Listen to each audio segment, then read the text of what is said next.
તહેવાર બધું હાચવતા, પણ છતાંય દુઃખ પડ્યા ને તો તમારે પારકી માતાઓની આશા રાખીને જવું પડ્યું.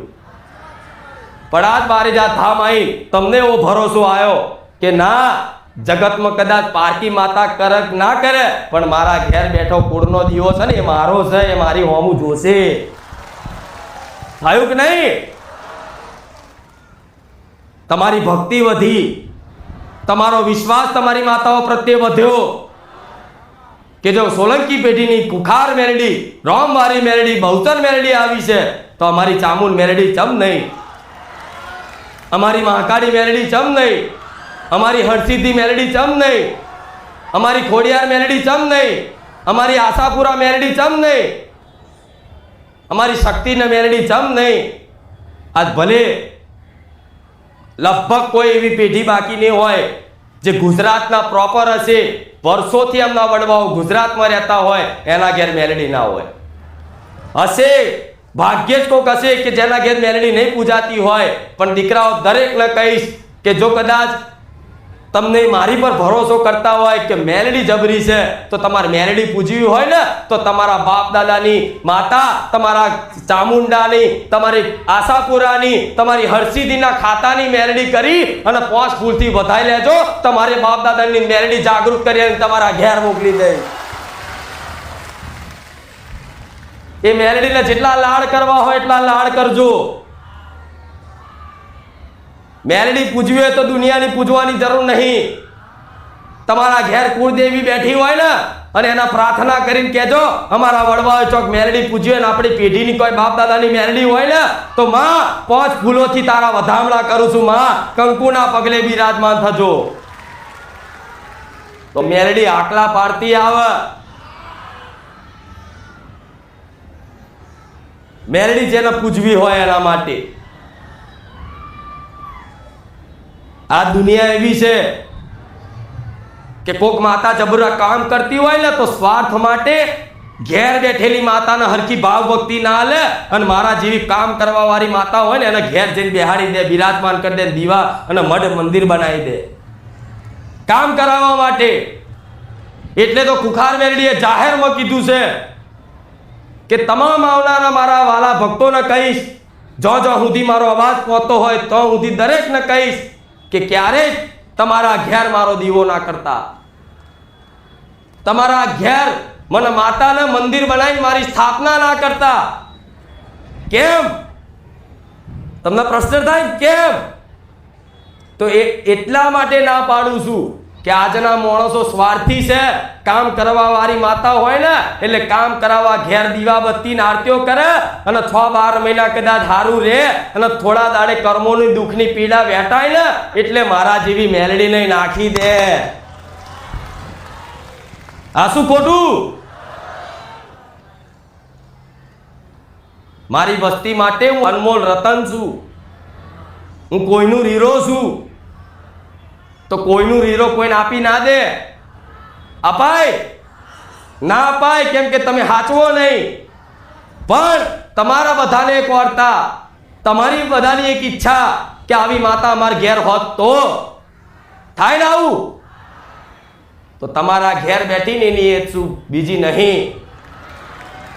એ જ શું, ભલે સોલંકી કુળમાં પૂજાતી પણ તમારા ઘેર મેરડી બેઠી હશે ને એની એ જ મેરડી શું. તમારા ઘેર ચામુંડા બેઠી હશે ને તો મને માતાના ચામુંડા સમજી લો તોય ભલે. રામ. આખું જગત ભટકી ભટકી ભટકી ભટકી ભટકી ભટકી અને ફરી બારેજા ધામ હુજ્યું છે. કોકના કહેવાથી આયા હશો, વિડીયો જોઈને આયા હશો કે લાવો કેવું છે જઈએ. હું તો કહું છું આવો, તમારા ભાવ ભક્તિથી વિશ્વાસથી આવો, કોઈ ના નહીં. આવો એનું પ્રમાણે રાખીશ અને આવનારા દરેક ભાવિક ભક્તોનું હંમેશા માટે બારેજા ધામમાં સ્વાગત છે. આવો દર રવિવાર જેટલું અવાય એટલું. અને દર રવિવાર ના આવતું હોય તો કંઈ નહીં, મહિનામાં 6 મહિનામાં એકવાર માતાને મળવા આવશો, દર્શન કરવા આવશો, રોમ રોમ કરવા આવશો ને તો 17 વખત તમારા ઘેર હું આવીશ. તમારા ઘેર કદાચ આવવા માટે સાધન ના હોય આવા માટે ભાડું ના હોય, સમય ના મળતો હોય તો ભલે જાઓ. હું મેરડી જાહેરમાં એવું કહું છું, દર રવિવાર મારા ભરવાની જરૂર નથી. ખાલી ઘેર બેઠા મન માતાને યાદ કરતા રહેજો અને મોબાઈલમાં મન માતાને જોતા રહેજો અને મોબાઈલમાંથી હોંભરી અને ઘેર પાલન કરતા રહેજો. આપે રૂપે તમારા ઘેર રોજ ઓટા ફેરા ના કરું ને તો હું ભૂખાર મેરડી મટી જાઉં. મારા આવા લાખો ભક્તોને બોલાવી અને ખોટા ભાડા બગાડવાનું મને શોખ નહીં થતો. 50 રૂપિયાનું પેટ્રોલ પુરાઈ અને મારા ધામને આવો ને અને કીક મારો ને તે 50 રૂપિયાનો બોજ મારી પર ચડે.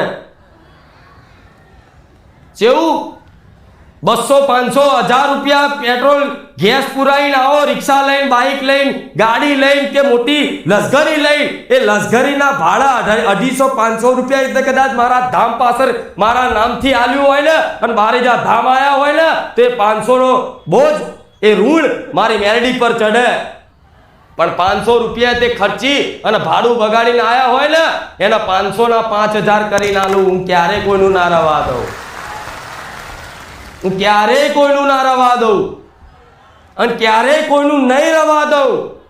કદાચ 2 અગરબત્તી કરી હોય ને મારા નોમની, હિસાબ માગી લેજો ગોડા. હું રોમ મારી મેરડી હિસાબ આપવા તૈયાર છું. એ લે તારા ધામમાં 5 રવિવાર હું આવ્યો, મારું કોઈ કામ ના થયું, પણ 5 રવિવારનો મને હિસાબ આપી દે. આટલું બોલી જાય ને તો 5 રવિવારનો તાત્કાલિક એને હિસાબ આપી દઉં. હું એક રોમવારી કુખાર મેલડી છું કે લે પકડ, તું મારા ધામમાં 5 રવિવાર ભલે કોકના કહેવાથી પરાણે આવ્યો, પણ 5 રવિવાર આવીને મારા જોડે હિસાબ માગ્યો છે ને તો ગમે તો અહીં એને જે ભાડા ખર્ચ્યા હોય અને આવતા ભલે ભૂખ લાગી એના પૈસે નાસ્તો કર્યો હોય ને એનું વ્યાજનું વ્યાજ સહિત એના ગમે તો અહીં 5000, 10000, 25000, 50000 રૂપિયા મેળવી આલી અને મારો હિસાબ પૂરો કરી નાખું. હું ક્યારેય કોઈનું ના રાખું.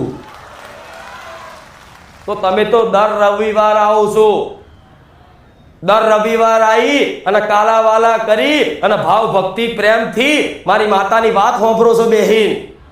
શ્રીફળ, ચુંદડી, અગરબત્તી, પેડા બધું જે ભાવથી લાવો બધું મને માતાને સ્વીકાર્યું. આ બધા વસ્તુનું હું ક્યારે તમારું ઋણ નહીં રાખ. એક અગરબત્તી મારા નોમની ઘેર કરીએ છે ને 2 અગરબત્તી, એ 2 અગરબત્તીનો હિસાબ આલું છું. પૂછી લેજો, જાઓ જે મારા ધામમાં આવતા હોય અને ઘેર બેઠા મન માતાને યાદ કરતા હોય અને મારા નોમની અગરબત્તી કરીને મન માતા સ્મરણ કરતા હોય એવા પૂછી આવજો. એ બોલશે કે બા 2 અગરબત્તી તું તો મારા ધાર્યા કામ કરે. કેમ કે 2 અગરબત્તી તે હું કોઈની ના રાખું. હું દેવ છું ગોડા, હું આલવા વાળી છું, હું લેવા વાળી નહીં. એટલે રવિવાર આવો, ભાવ ભક્તિથી વિશ્વાસથી આવો. તો જો હિસાબ જોતો હોય તો 5 રવિવાર 10 રવિવારનો આપી દઈશ. પણ જેણે જેણે હિસાબ ના માગ્યો અને મનથી વિશ્વાસથી ભાવ ભક્તિથી રવિવાર ખાલી આવી અને દર્શન કરી અને જતા રહ્યા ને મનથી કે માં તને જે યોગ્ય લાગે ને તને જે ઠીક લાગે ને એ કરજે. લે હું તો તારા ધામ આવી અને તારા શરણે પડ્યો છું, માં હવે તારી જવાબદારી. એનું બાવડું ઝાલી અને ઊભો કરીને કહું કે દીકરા, જો કદાચ જીવન મન માતાને સોંપ્યું હોય, કોઈ માગણી ના કરી હોય ને અને બધા નિર્ણયો મન માતાને સોંપ્યા હોય કે માં તને જે ઠીક લાગે ને એ કરજે, તો એવા ભક્તોને કહીશ થોડા જીવનમાં દુઃખ આવે ને તો નિરાશ ના થતા. શી ખબર તમારું પૂર્વનું કોઈ કર્મનું ખાતું, પાપ કર્મનું ખાતું, એના ફળ સ્વરૂપ તમે દુઃખ વેઠો છો. એ દુઃખ નાના મોટા જીવનમાં દુઃખ આવી અને જે પીડા અનુભવ કરો ને મારા ભરોસે આટલું દુઃખ હું આટલામાં પતાવતી હોય. તમને શી ખબર હોય આટલું દુઃખ આટલામાં પતાવતી હોય અને આટલું દુઃખ આટલામાં પતાવતી હોય. તમને ખબર હોય કદાચ કાલ તમને તલવાર વાગવાની હોય એની જગ્યાએ નાનો કોટો વાગીને પતાવતી હોય. શી ખબર આ શું ખોટું? કાલ મોટું નુકસાન આવવાનું હોય એની જગ્યાએ 500 રૂપિયાનું નુકસાનમાં પતાવી દેતી હોય. શી ખબર